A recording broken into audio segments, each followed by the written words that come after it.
YouTube, how y'all doing?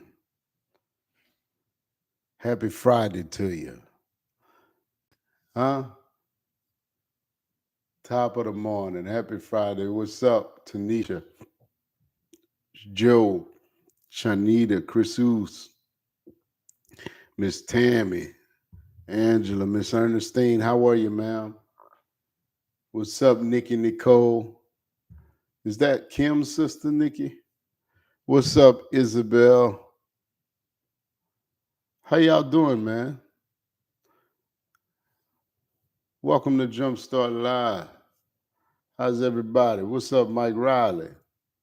Kristen, come on. How y'all doing this morning? Antoinette, what's up? Miss Laura, what's happening?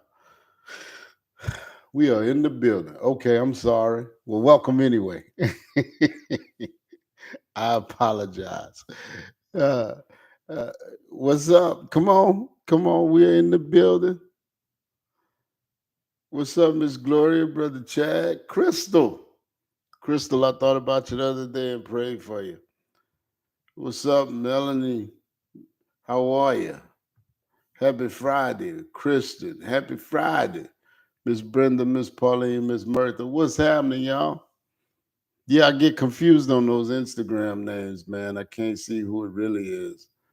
Uh, thank you. I see y'all here to share. What's up, Miss T? Tell my dude, Blake and Maddie and the twins I said hello, man. What's up, Yanni? Miss Kim, Miss Roz. Come on. We are in the building. It's time for Jumpstart Live. Let them know it's that time. Tasha Brown Lee, I need to lay eyes on you, ma'am. Yes, your pastor is calling you out, and I know you're going to talk about me, but I don't care. You talk about me. I need to lay eyes on you, ma'am. Maybe it's just me, but I feel like I have not seen you in some time, ma'am. This dude calling this lady out. Oh, yes, I am. I sure am. I sure am. Hit that share button. Joyce told me y'all went to lunch and all that. I don't that ain't got nothing to do with me.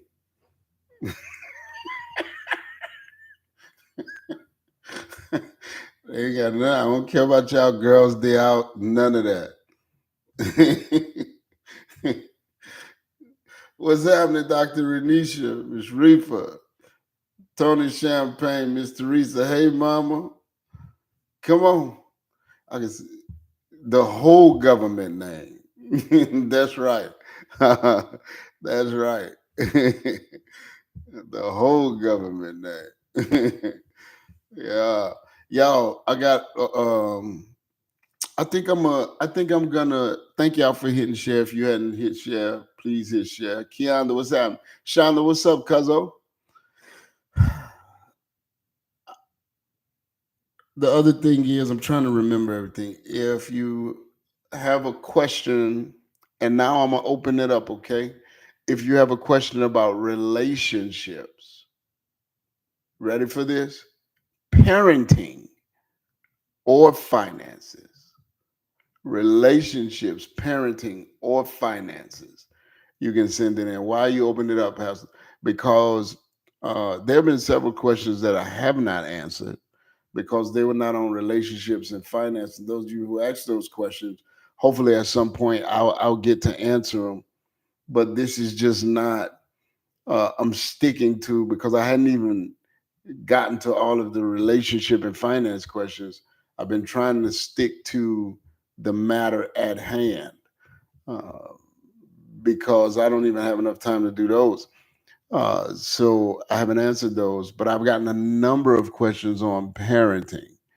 And so I feel led to open up the avenue for asking parenting questions.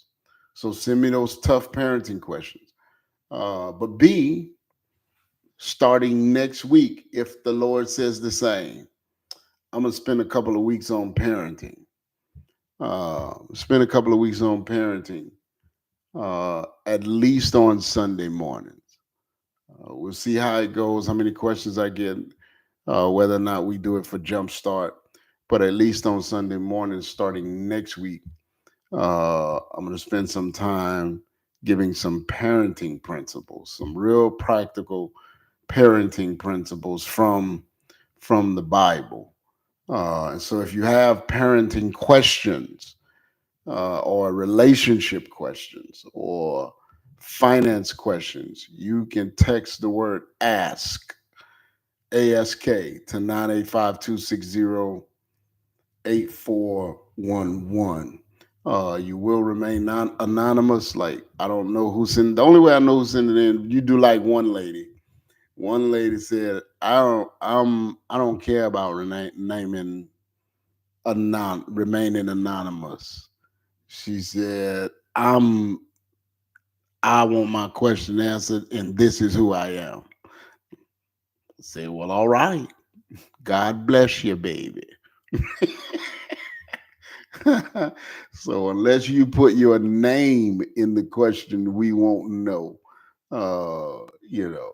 Should you be so bold? But I want you to feel confident. I want you to feel all right with asking what you want to ask. And so I had them design it in such a way, to set it up in such a way that we would not know who was asking the question.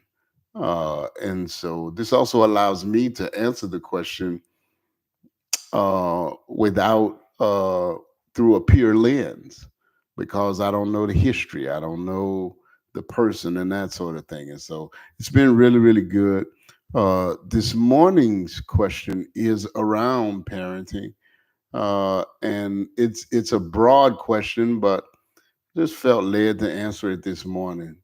And the question was, can you speak to the things that our teens go through? And my answer to this question is, I don't know if you want me to do that. Uh, I don't know if you want me to speak to all of the things that our teens go through. Um, I'm not sure you want to hear that from me. And the reason why I say that is because, on a large scale, as I see it, and I would say that this is not based on any scientific data or research.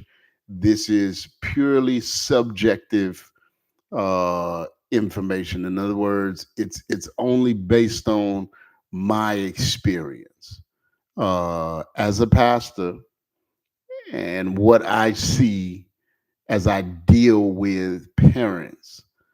And I would say, I don't know if you want me to answer that question. The reason why I say I don't know if you want me to answer that question is because this may be one of those questions that you don't like to answer. Because, quite honestly, I don't think our teens go through enough. I don't think they go through enough. I think that we are living in a day and age where we shelter our teens too much, where we guard our teens too much, where we protect our teens from too much. Um, we try, now watch this. You ready for this? We try to raise what we believe to be innocent kids in a horrible, and prepare them for a horrible world without putting them through any difficulty. I'm going to say it again, and I want you to listen to the words that are coming out of my mouth. We try to raise what we believe to be innocent kids. The reason why I say what we believe to be innocent kids is because we tend to view our children through rose-colored glasses. Come on, somebody. As I'm gonna say it, as if they didn't come from our DNA. Whew. We put on the rose colored glasses when it comes to our children, as if they are not our children. Why do you say as if they are not our children? Listen, they came from us.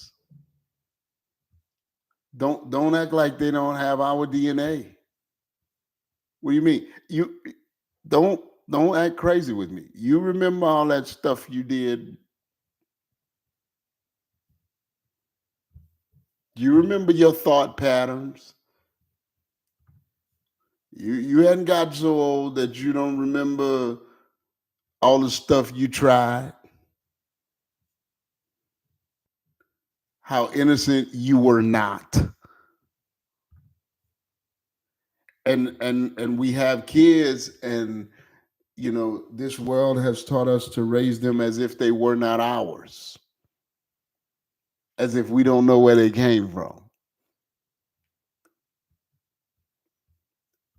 Yeah, y'all want me to bring it home? Y'all quiet.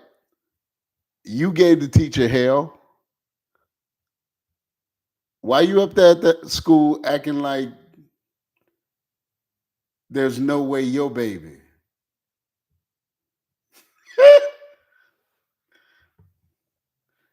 Come on. You cut up on the bus. Why are you chewing out the bus driver like there's no way you're a child? Like you don't know where it came from. We are raising kids who we look at through rose-colored glasses. Watch this. And we handle them delicately,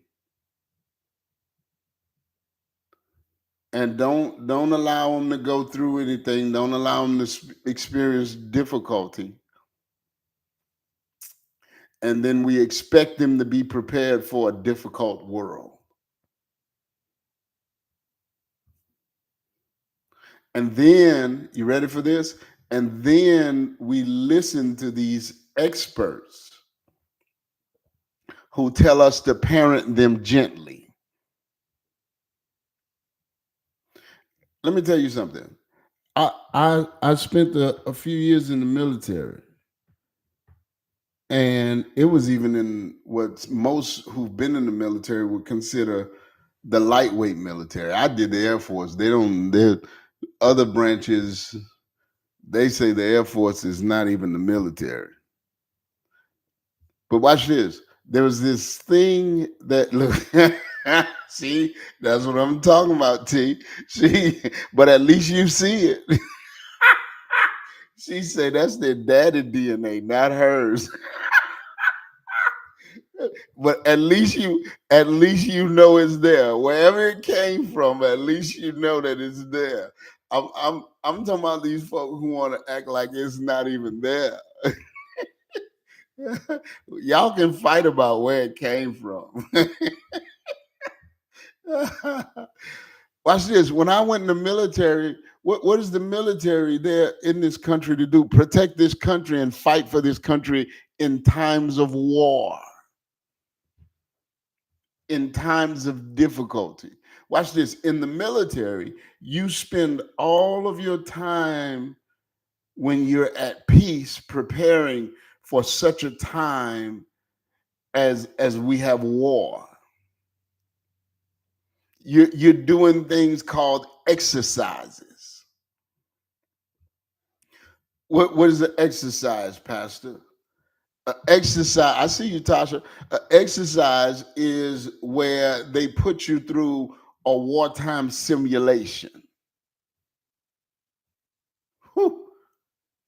Where they set up scenarios like you are at war. For the Army, they call them field training exercises. You know what I'm talking about, Tasha. Marines, I don't know what they call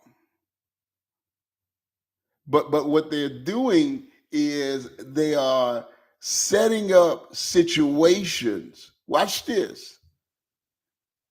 that they believe you're gonna have to face. Y'all ain't with me this morning. So that when you arrive at that situation and you are in a real battle, a real wartime scenario, you have some familiarity with what's going on. And you know how to conduct yourself in the midst of battle. They start you off in boot camp. And I don't know about now. They tell me it's different, but when I was going through, there was nothing soft or easy about boot camp. They put you to the test. They ran you to your limit. They played mind games with you. They tore you down for the purpose of building you up. And at the end of 8 weeks or however long your boot camp was, by the time your parents got there, they didn't even recognize you. Not that you looked different, but you carried yourself different. You thought different. Whew, your demeanor was different. Why? Because of what you had gone through in the previous 8 weeks. Was your point, Pastor? My point is, I don't think we put our kids through enough boot camp. I don't think we put our kids through enough wartime situations. I don't believe that we do a good enough job preparing them for this battlefield that we called life. Woo. And yet we are surprised that when life presents a battle to them, they are not prepared for it and they crack under the pressure. Lord have mercy, Jesus. So I don't think I'm the one to ask. In fact, I know I'm probably not the one to ask in this day and age about talking about what teenagers go through. It, listen, let me talk about what teenagers go through. It's 2 words. You ready? This is going to be a real quick answer. Not enough. I might get kicked off the internet. that I'm gonna, just so that I extend the conversation, I'm gonna talk about it again. You ready? Talk about what teenagers go through. I'm about to talk about it. Pay attention or you're gonna miss it. I'm about to talk about it. I'm about to talk about what all that teenagers have to go through. You ready for it? Not enough.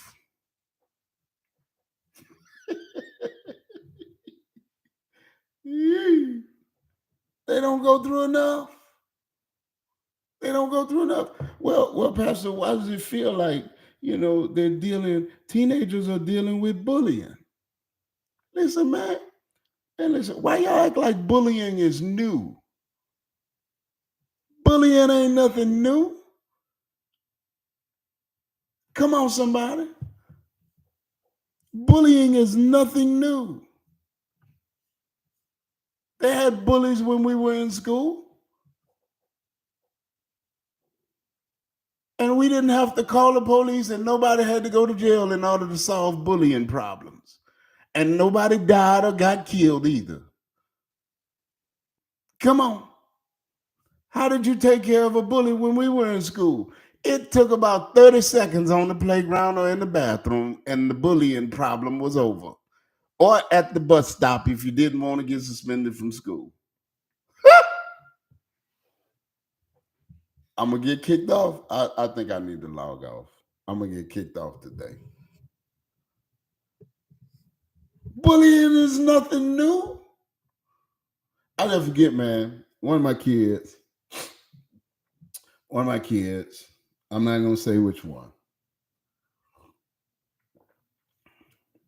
But first of all, when this kid was born, I was concerned about this kid being bullied because of who this kid was. You know your kids. So surprised, I don't know what out of me when I got a note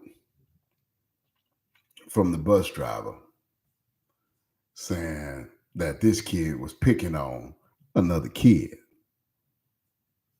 So I said, man, I don't know. I don't I'm like, yeah, I don't know. My dude was picking on somebody. Like it's not in his nature. So I got to asking around about it. And sure enough, the one that I was worried about getting bullied was on the school bus being a bully. Man, dude tripping. You can't pick on people, man. You can't. That's not what we do. We help people, bro. You can't be picking on people. And we worked through it. They took their lick, whatever. Fast forward next summer, they go to summer camp. They call home and they say they want to come home from summer camp. Why do you want to come home from summer camp? Because I'm getting bullied. You what? I'm getting bullied. No. Mm-mm. I want that same energy. I Give me that same energy you had on the bus. I'm not pulling you out of summer camp. I'm not coming up there. I'm not wasting my time. I'm not spending my.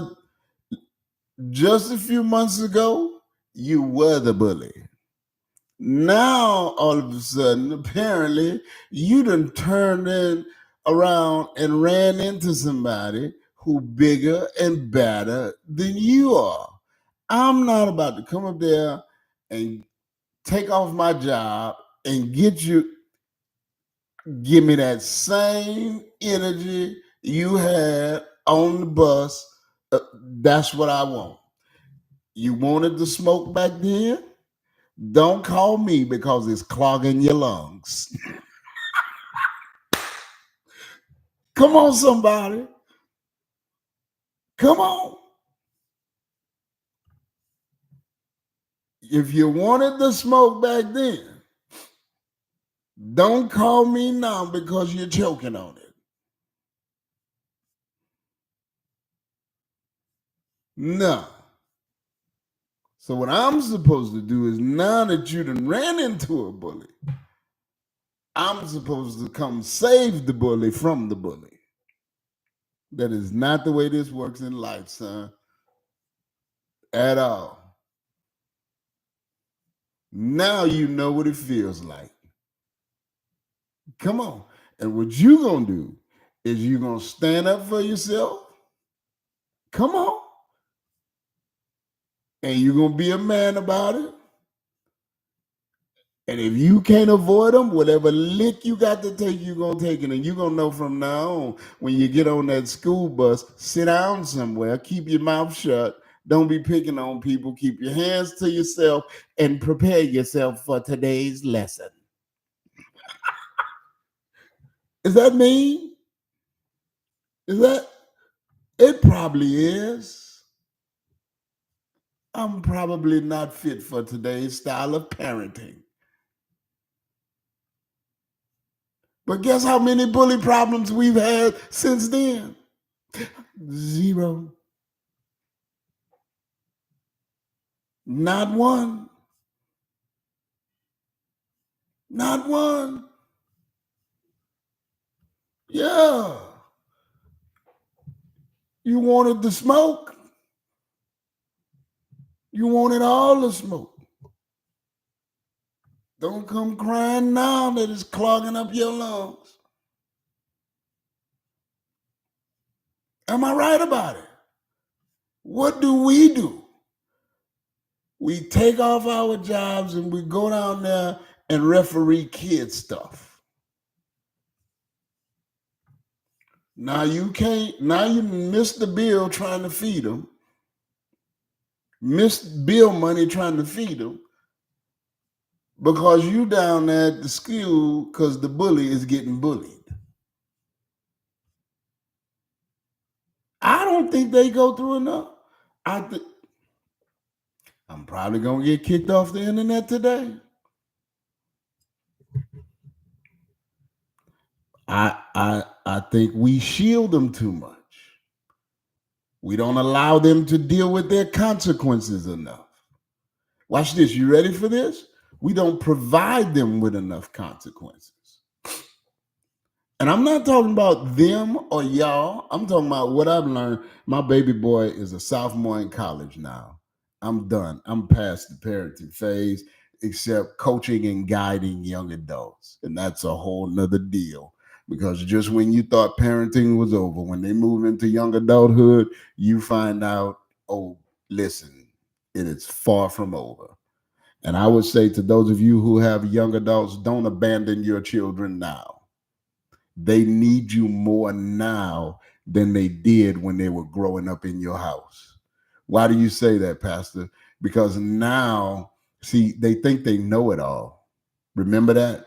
They thought they knew it all when they were in your house. Now that they're out of your house, they have the chance to demonstrate what they think they know. But they still don't realize up until about 25, 26, 27 that they really still don't know anything. But the dangerous part about it is they don't know, but they don't realize it. And the other dangerous part about it is, are y'all getting this? The other dangerous part about it is they are old enough to make decisions like they know it all, but they are not wise enough to take responsibility for the decisions that they make. Woo! Lord have mercy. And couple that with the fact that at this season of their life, they are setting themselves up for life.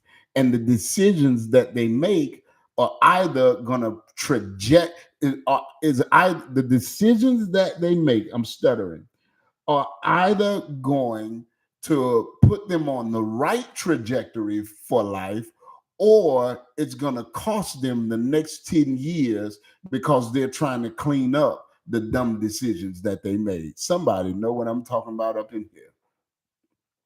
And so they need you more now. Why? Because the decisions that they're making right now, come on, are going to count, are going to matter. Huh? They will be living in 5, 10 years on the decisions that they're making right now. So what do, Pastor? You stay in their ear. You don't abandon them when they between 18 and 25. No, no, no, no. You're no longer parent in the sense that you're no longer responsible. But if you are a wise person, you will transition yourself from parenting to coaching. Whoo! What you all up in the business? What you doing? Where you going? Why you doing that? Don't do that. That's stupid. Come here. Sit down. What's happening? What's going on? Who is that? Who they mom them? You in my business? Yep. You are my business.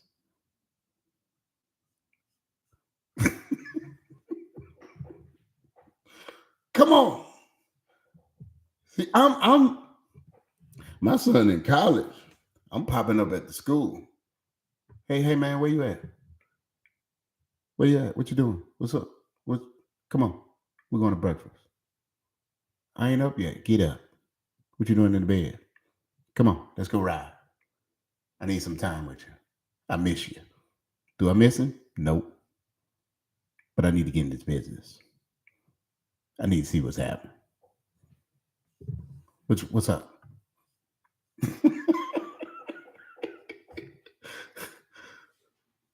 Are y'all getting this? What's up? Come on. We're going shopping. Buy you some shoes. You really going to buy no shoes. I still buy the shoes, so I'm not a liar. But I really want to get in your business. Show me your grades. Who is that girl? Who is that dude? What you did last night? Why are you so tired? Yo, what you struggling with? You ain't struggling with nothing. You got to be struggling with something. Does this make sense? Oh yeah, and they be laughing at me. My kids be laughing. Dad, you crazy. You crazy, man. You crazy. I'm crazy. I'm crazy about you. Crazy about seeing you do well. Huh? And and to the degree that I can no longer control your decisions, I now have to try to be a bigger influence. I can't control you anymore. So now I have to influence you. I'm in your ear. Come on, somebody. I'm calling you. I'm checking in. I'm texting you. I can't control you no more. But I'm going to make sure you don't forget that God's given me the voice of wisdom in your life. So it's important for me to make sure you hear my voice. Woo! Because I know that at this point, there are other voices, there are even more voices competing with mine. And the difference between mine and theirs is they don't love you like I do. My God. They don't care about your well-being like I do. They don't want what's best for you like I do. They're not willing to lay down their life for you like I am. So I'm going to make sure that you don't forget what my voice sounds like. You go to make that dumb decision, I want you to hear me in the back of your head saying, don't do that, that's dumb. Here's what's going to happen if you make that decision. I want you to hear me in the back of your mind saying, son, God ain't pleased with that. The Lord wouldn't be happy with that decision. Is this making sense? So I don't I don't even know how we got there. I don't think we put them through enough, y'all. Not enough boot camp. Too much vacation and not enough boot camp. And that's why they are not prepared for this world. That's why they can't handle anything. That's why they can't go through anything and stand strong. The Bible says, train up a child. You got to train them. Train up a child. Huh? What does that mean, Pastor? That means that you get them prepared for what you know they're gonna face. Whew. Your house is a resort. That's the problem. You're trying to create a resort. And so now you sending kids into the battlefield who've been on a resort all their life. Lord have mercy. Huh? Come on. You're trying to create a resort. They live in your resort for 18 years, and then you push them out into the battlefield expecting them to be prepared. Whew. They've been lounging for 18 years. Lounging, chilling all of their lives. And then we wonder why they're not prepared for the battle that they're facing. You hadn't made them take any responsibility. You hadn't allowed them to deal with any difficulty. See, you got to let them deal with difficulty and navigate them through it without relieving them of it. Come on, somebody. You got to let them go through the valley without pulling them up out of it, especially the valleys that they create for themselves. Whew. What they've spent all of their lives with you, shielding them from the consequences of their trouble. They they don't associate pain with the trouble that they cause. Listen, it's called conditioning. And you have not conditioned them to associate pain with trouble because you saved them from the pain of their horrible choices all of their lives. And now they're into adulthood and you wonder why they're still making horrible choices because they've never experienced any pain from horrible choices. So now they're making horrible choices when it counts. Lord have mercy. And so now the justice system, come on, has to teach them what we should have taught them when they were growing up in our house. Are y'all getting this?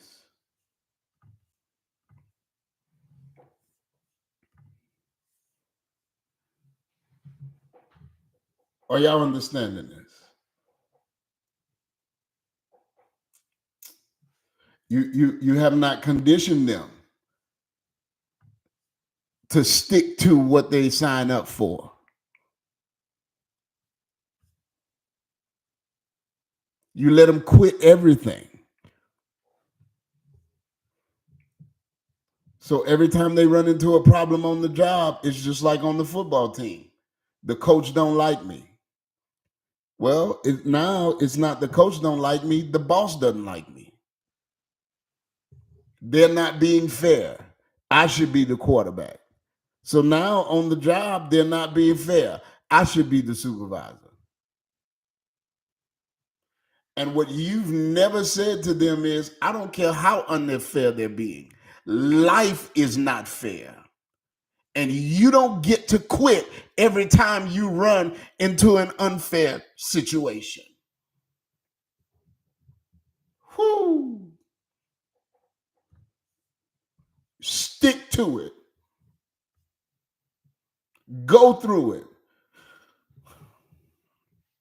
And I know what it's like. As a parent, I'm dying inside. I so bad want to let them quit. I so bad want to let them walk away. But I know that this is not the last time they're going to run into this situation and they got to know how to handle it. Lord have mercy. I want to go and take up their reproach. I want to go see what's going on. I want to switch classes. I want to move schools. But what I know is they are in the training grounds. And I'm preparing them for this battlefield called life. And if they don't have the mental toughness that they need to stick to it, even when things are not going their way, or even when they have to navigate difficult people, then they won't be prepared for this thing that we call life. Woo! Lord have mercy, I've stayed too long.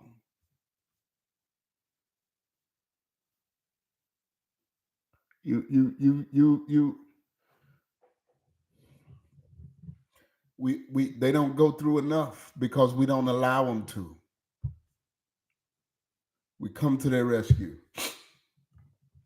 I'm gonna say this and then I'm going. I was the only black kid in an all-white school from ninth grade to 12th grade.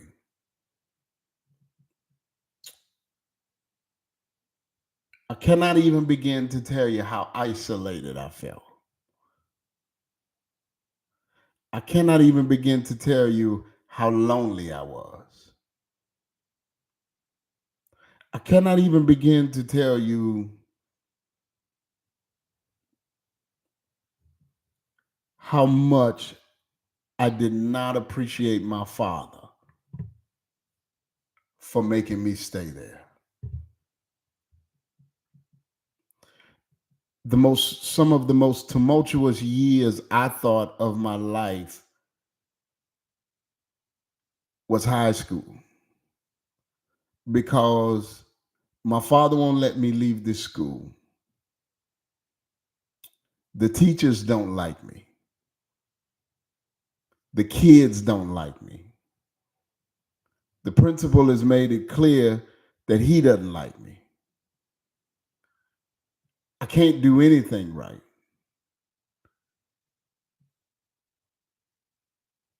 Even when I'm right, they assume I'm wrong. So I'm a rebel, and I'm going to get kicked out of the school because my dad won't let me leave. So I rebelled, and I tried to get kicked out of the school. And my father would go to the school, and he wouldn't take up for me, but he would tell them what I was doing and what he was trying to do, and they would refuse to kick me out of the school. And from the ninth grade to the 12th grade, I literally hated going to school. I saw Miss Mouton Sunday in a restaurant. She was a supervisor at the school board, and her and my dad had a close relationship. Miss Frida Mouton. I thank God for her to this day. I saw her at a restaurant Sunday, and she tapped me on my shoulder. I turned around and stood up and gave her a hug. And her and Miss Russell, my middle school principal, appreciate her to this day as well. And gave her a hug. And I told the person I was with, I said, "This Miss Russell, she used to paddle me. Y'all don't know nothing about paddlings." I said, "Now I appreciate every one of them, every one of the paddlings I got." I said, "And this Miss Mouton." And Miss Mouton, before I could even say it, she said, "Yeah."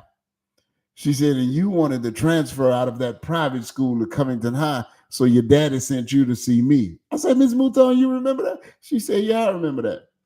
And I told you to stay your behind in that private school. I don't care what you felt, how you felt about it." I said, "Yep, you sure did." She said, "I told you I'm not letting you transfer out of that school. You're going to stay down there.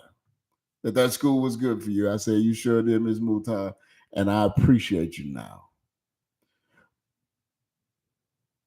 What I didn't see and what I didn't realize, I thought my dad didn't care about me. Sometimes I thought he didn't like me. Other times I thought he was just mean. But what I could not see was what he was preparing me for. Whew. And he was so committed.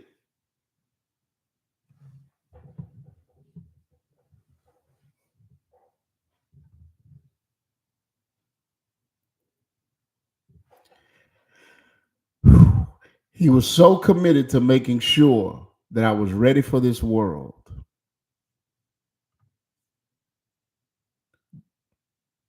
I thank God that he had enough mental toughness. I thank God that he had enough commitment to my well being, even when I didn't understand it. I thank the Lord that he was committed to doing what was right in my life, regardless of what I wanted him to do. Because I'm living on that foundation right now today. I got to go. Y'all have an awesome day. I'll see y'all Sunday morning.